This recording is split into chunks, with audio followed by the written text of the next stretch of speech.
Ladri! Ladri! Ladri! Ladri! Sono le 2:36 di notte e un coraggioso residente del centro di Cervignano non ha dubbi. Sente l'allarme della gioielleria, accende la videocamera dello smartphone e inquadra dei ladri che cercano di entrare nella gioielleria Remida. Gli stessi brandiscono un estintore e spruzzano in direzione della finestra per nascondersi dal cellulare che li inquadra e per non far leggere la targa del SUV nero che hanno parcheggiato a pochi passi dalla gioielleria.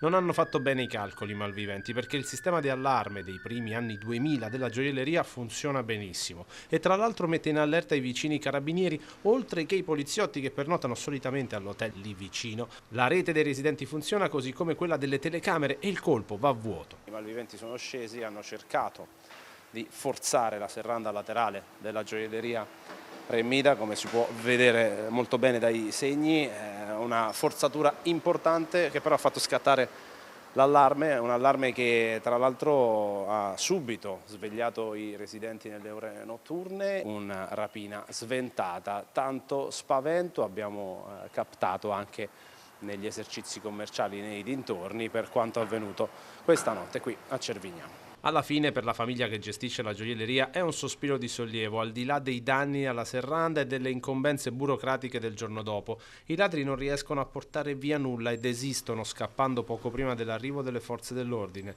Diletta, la titolare della gioielleria Remida, viene svegliata nel cuore della notte dalla chiamata dei carabinieri. Lo spavento è tanto, ma anche la consapevolezza che poteva andare peggio, come ci racconta ai nostri microfoni. Sì, è stata una disavventura e l'ho subita subito, non li ho colti sul fatto per fortuna perché sennò no, sono riuscita a intervenire subito venendo qua.